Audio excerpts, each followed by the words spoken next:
प्रधान जी, परिचय देते हुए ये बताइए कि आप कितनी बार प्रधानी का चुनाव लड़े हैं और कितनी बार विजय हुए हैं। धन्यवाद आप मीडिया बंधुओं को।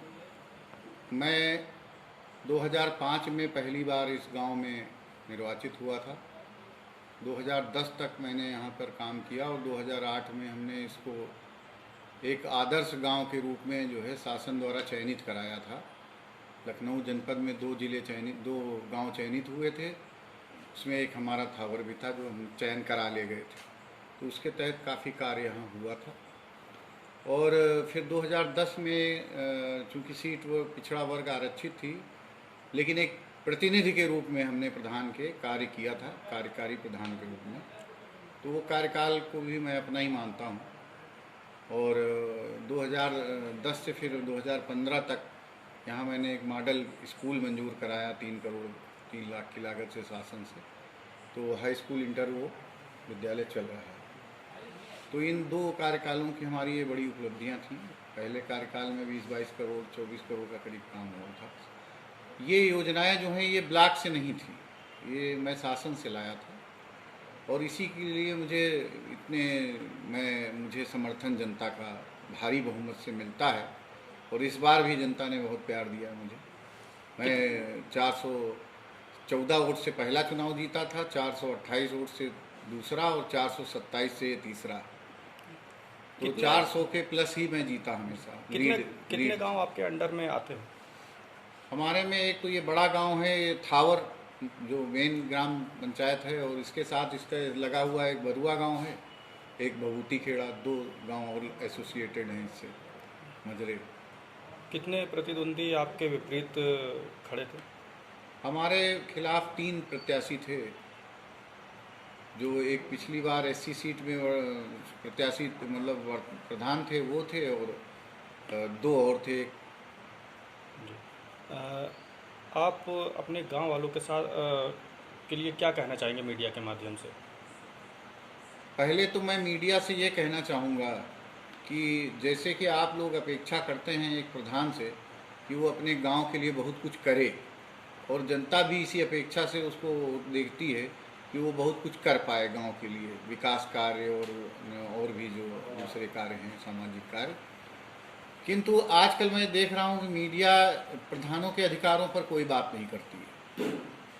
आपको सच्चाई से आप लोग अवगत नहीं हैं। पिछले करीब करीब 15-20 सालों में जो मैंने देखा है, स्वयं प्रधान पद पर रहते हुए प्रधानों के अधिकारों में बहुत भारी कटौती कर दी गई। प्रधान को एक रबर स्टाम्प बना दिया गया, और ये सब किया है सरकारों ने।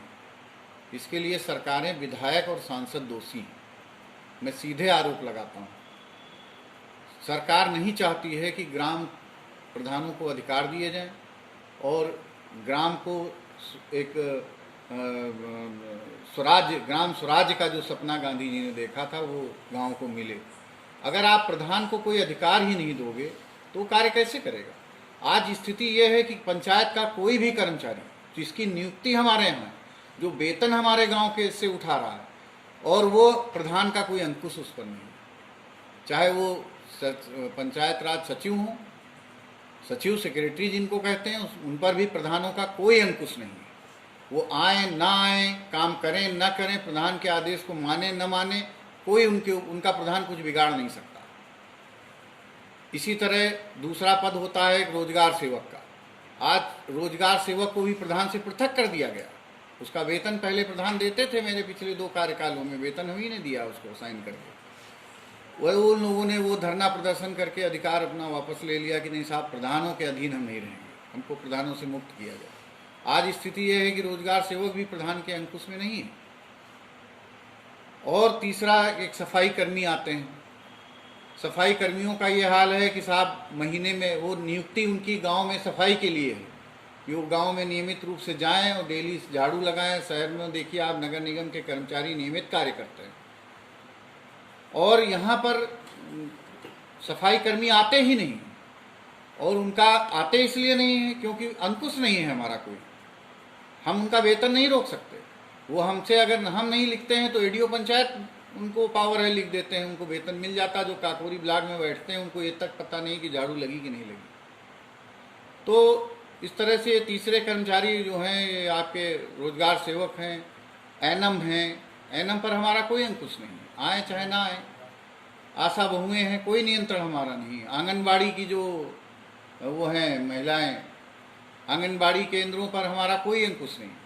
तो आप प्रधान तो बना दे रहे हो, करोड़ों रुपया खर्च कर रहे हो ग्राम पंचायत के, और प्रधानों के अधिकारों में आप कटौती करते चले जा रहे हो।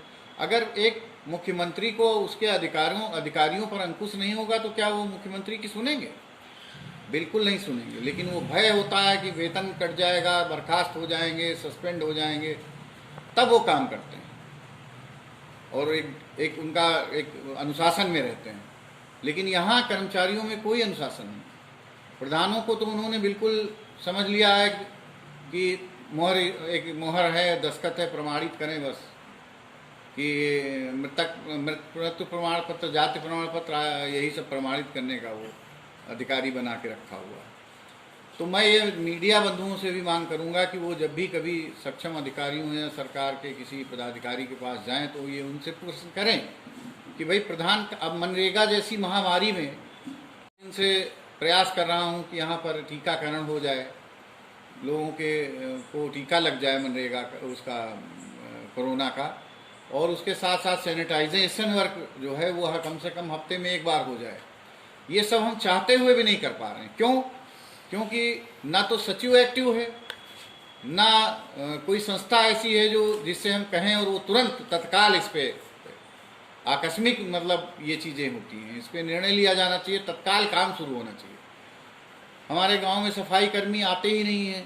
अभी तक जो प्रधान थे उनको पता नहीं क्या था सिस्टम, लेकिन वो अब आ नहीं रहे। बहाना कोरोना का किया हुआ, और नालियाँ हमारे गांव की सब भरी हुई हैं, बजा रही हैं।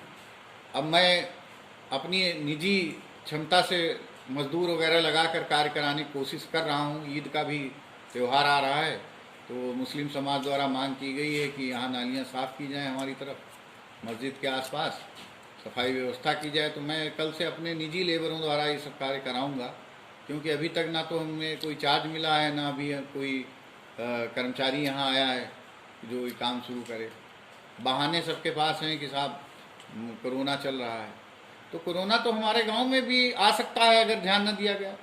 तो मैं ये निवेदन करूंगा कि प्रधानों को विशेष अधिकार और विशेष बजट भी दिया जाए साथ में, क्योंकि मनरेगा के तहत कार्य अगर नहीं दिया गया मजदूरों को, तो जो लखनऊ जाकर कम 150 मजदूर काम करते थे, उनको वहाँ काम मिल नहीं रहा है कोरोना की वजह से, तो वो बेरोजगार हैं सब।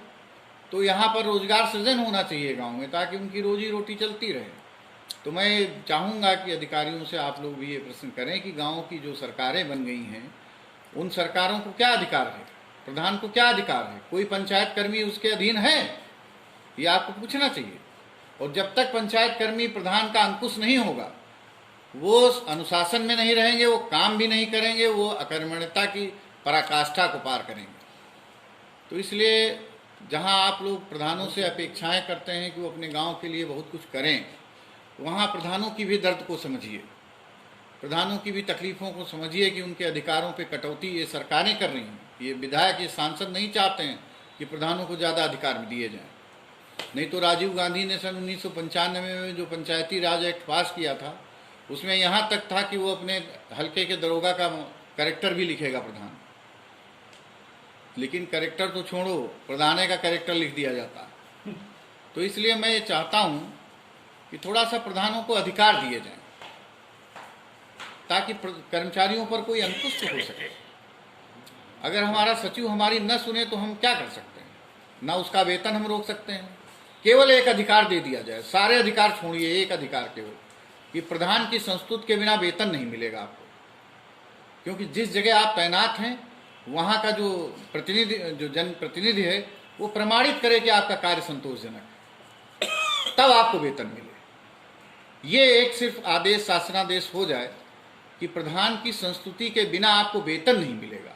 प्रधान से लिखवा कर लाइए हर महीने कि मेरा कार्य संतोषजनक है ग्राम पंचायत में। सिर्फ इतना ही प्रधान लिख कर दे और तब उनको वेतन मिले, उनके खाते में जाए। आप देखिए सारी व्यवस्था एकदम राइट टाइम हो जाएगी। सारे अधिकारी सुबह 9 बजे ग्राम गांव पहुंच जाएंगे कर्मचारी और प्रधान से पूछेंगे, प्रधान जी कार्य बताइए क्या करना है। दिन भर कार्य करेंगे, शाम को घर जाएंगे। मैं भी नहीं चाहता हूँ। तो इसलिए ये अधिकार एक अगर आप ग्राम स्वराज की स्थापना कर रहे हैं और पंचायतों को सशक्त बना रहे हैं, तो ग्राम प्रधान जो चुना जाता है उसको अधिकार होने चाहिए। तो प्रधानों का भी ये दर्द है। हमारा संघ कमज़ोर है, इसलिए हम उस सरकार को झुका नहीं पाते हैं।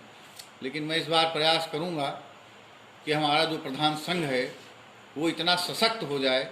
मैं लिखूंगा प्रधान प्रदेश अध्यक्ष को भी और जो जिले के अध्यक्ष हैं कि वो सरकार को झुकाएं, सरकार को मजबूर कर दें कि वो शासनादेश इस तरह के जारी करे कि प्रधानों की संस्तुति के बिना वेतन आप पंचायत कर्मचारियों को, खासतौर से जिन गाँव में नियुक्ति है उस गांव के प्रधान द्वारा आप लिखवा के लाइए, अदरवाइज आपको वेतन नहीं मिलेगा। धन्यवाद।